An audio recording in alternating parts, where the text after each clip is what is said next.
Assalamualaikum warahmatullahi wabarakatuh. Ibnu Athaillah. Nama lengkapnya adalah Syekh Ahmad Ibnu Muhammad Ibnu Athaillah As-Sakandari. Ia lahir di Iskandaria, Mesir pada 648 H. 1250 M, dan meninggal di Kairo pada 1309 M. Julukan Al-Iskandari atau As-Sakandari merujuk kota kelahirannya itu. Sejak kecil, Ibnu Athaillah dikenal gemar belajar.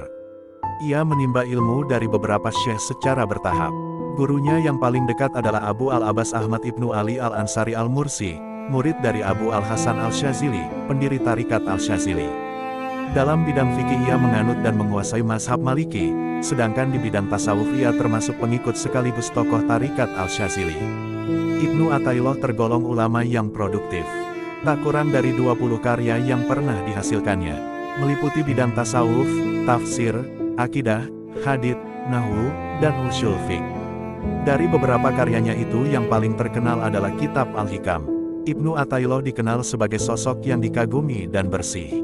Ia menjadi panutan bagi banyak orang yang meniti jalan menuju Tuhan, menjadi teladan bagi orang-orang yang ikhlas, dan imam bagi para juru nasihat. Ia dikenal sebagai master atau syekh ketiga dalam lingkungan Tarikat Syazili setelah pendirinya Abu Al-Hasan As-Syazili dan penerusnya, Abu Al-Abbas Al-Mursi. Kitab Al-Hikam merupakan karya utama Ibnu Athaillah, yang sangat populer di dunia Islam selama berabad-abad, sampai hari ini. Kitab ini juga menjadi bacaan utama di hampir seluruh pesantren di Nusantara.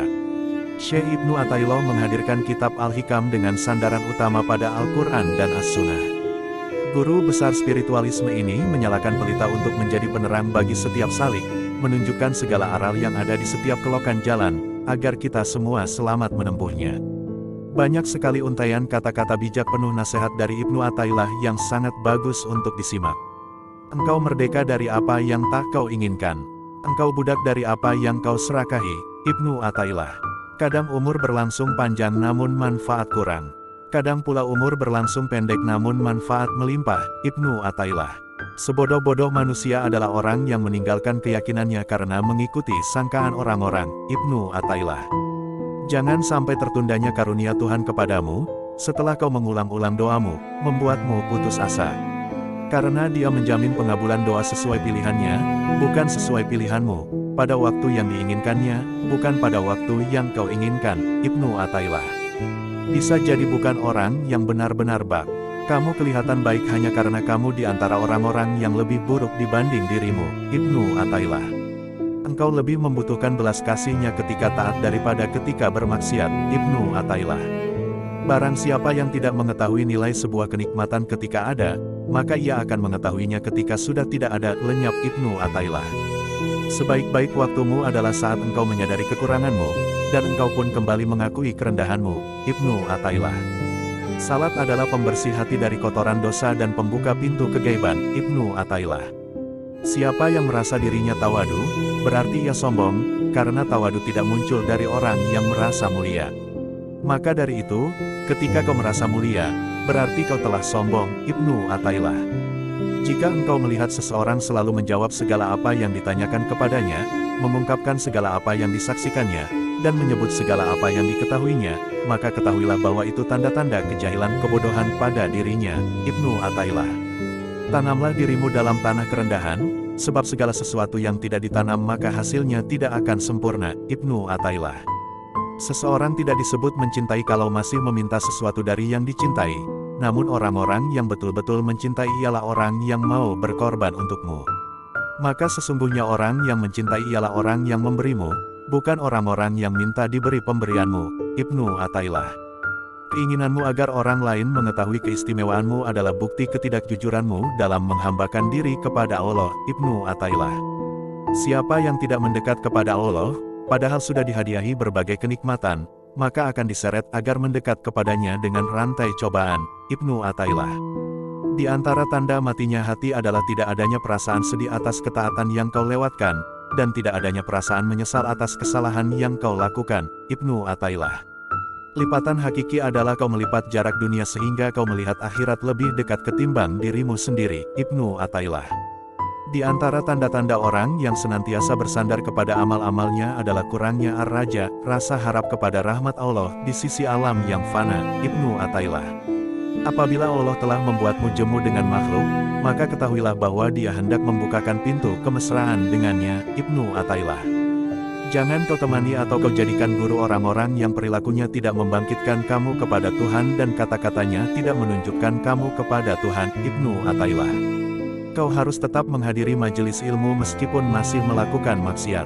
Jika hari ini tidak mendapatkan manfaat, mungkin esok kau akan mendapatkannya. Ketahuilah, satu kali duduk di majelis seorang ulama yang tulus, dapat membuatmu berubah dari sosok pelaku maksiat menjadi hamba yang taat dan takut kepada Allah. Ibnu Athaillah. Persahabatanmu dengan orang awam yang tidak merestui hawa nafsunya lebih baik dibandingkan persahabatan dengan pemuka agama yang merestui nafsunya. Ibnu Athaillah. Istirahatkan dirimu atau pikiranmu dari kesibukan mengatur kebutuhan duniamu. Sebab, apa yang sudah dijamin diselesaikan oleh selain kamu, tidak usah engkau sibuk memikirkannya. Ibnu Athaillah. Kau tunduk kepada alam selama belum melihat penciptanya. Jika kau telah menyaksikannya maka alam akan tunduk kepadamu. Ibnu Athaillah. Amal yang kosong dari ikhlas sama sekali tidak berarti, bagaikan jasad tanpa ruh. Keikhlasan merupakan ruh yang menjadikan setiap amal bermakna. Ibnu Athaillah. Menunda beramal sholih untuk menantikan kesempatan yang lebih lapang termasuk tanda kebodohan jiwa. Ibnu Athaillah. Kelesatan hawa nafsu yang sudah bersarang di kalbu merupakan penyakit kronis. Ibnu Athaillah. Jika pagi datang, orang yang lalai akan berpikir apa yang harus dikerjakannya. Sedangkan orang yang berakal akan berpikir apa yang akan dilakukan Allah kepadanya. Ibnu Athaillah. Beraneka ragamnya jenis amal perbuatan itu adalah karena bermacam-macamnya kondisi spiritual yang datang di dalam hati. Ibnu Athaillah. Jika kau tidak ingin dipecat, jangan memangku jabatan yang tidak kekal. Ibnu Athaillah. Jangan kau tuntut Tuhanmu karena tertundanya keinginanmu, tetapi tuntutlah dirimu karena engkau telah menunda adabmu kepada Allah. Ibnu Athaillah. Maksiat yang melahirkan rasa hina pada dirimu hingga engkau menjadi butuh kepada Allah, itu lebih baik daripada taat yang menimbulkan perasaan mulia dan sombong, atau membanggakan dirimu. Ibnu Athaillah. Pada setiap tarikan nafas, terdapat takdir Allah yang berlaku atas dirimu. Ibnu Athaillah. Di antara tanda seseorang mengikuti hawa nafsu adalah bersegera melakukan amalia-amalia yang sunnah namun malas menegakkan yang bersifat wajib. Ibnu Athaillah. Harapan adalah yang diikuti dengan tindakan. Jika tidak, maka itu hanyalah angan. Ibnu Athaillah. Salah satu tanda seseorang hanya bergantung pada amal, bukan rahmat Allah, adalah berkurangnya harapan kepada Allah saat berbuat kesalahan. Ibnu Athaillah. Tatkala berkurang apa yang membuatmu senang, maka berkuranglah pula apa yang kau sedihkan. Ibnu Athaillah. Bila mana Allah menggerakkan lidahmu untuk meminta, maka ketahuilah bahwa Allah ingin memberi. Ibnu Athaillah. Tak ada yang sulit jika engkau mencarinya melalui Tuhanmu, tak ada yang mudah jika engkau mencarinya melalui dirimu sendiri. Ibnu Athaillah.